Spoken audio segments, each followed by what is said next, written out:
اسی طرح جب موجودہ دور میں انسان چاند پر پہنچ گیا تو کئی لوگ اس سے سخت پریشان ہو گئے اور اس حقیقت کا ہی انکار کرنے لگے۔ وہ یہ سمجھتے تھے کہ انسان زمینی حدود سے آگے نہیں جا سکتا۔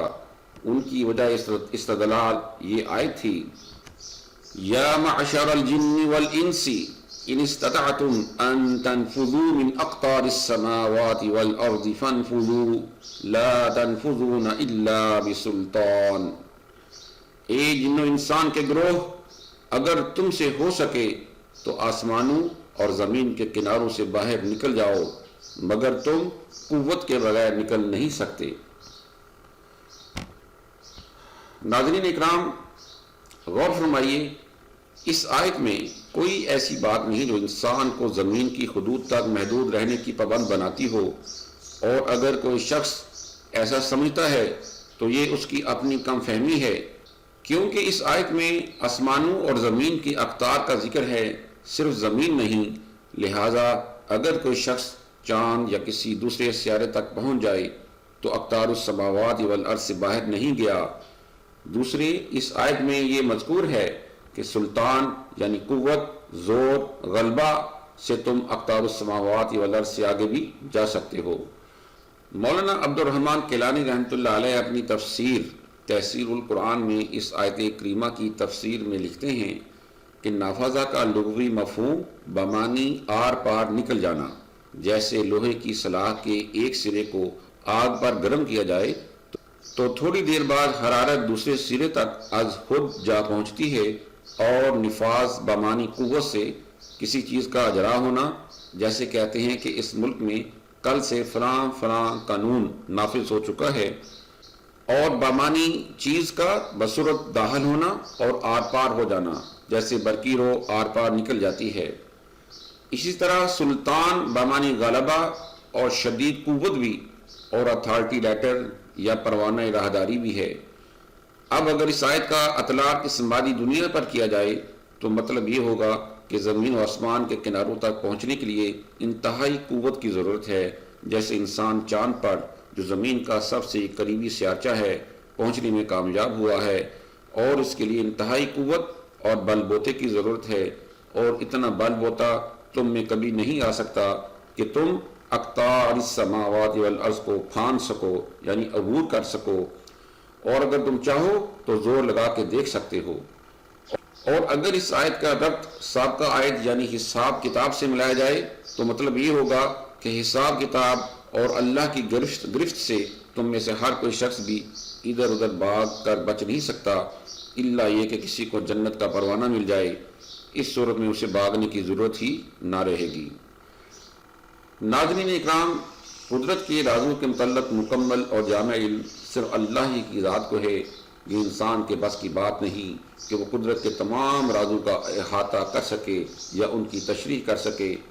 بہرحال انسان نے ان رازوں کو پانے کے لیے جتنی بھی تحقیق و جستجو کی ہے، اس کے نتیجے میں وہ اللہ تعالیٰ کی لامحدود طاقت تو علم کا محترف ہی ہوا ہے، کیونکہ کائنات میں ہر چیز کسی اصول و ضابطہ کے تحت ہی کام کر رہی ہے، اور یہ اصول اور ضابطے اتفاقی نہیں بلکہ یہ کسی بنانے والے کے بنائے ہوئے ہیں، اور اس ہستی کو مسلمان اللہ تعالیٰ کہتے ہیں۔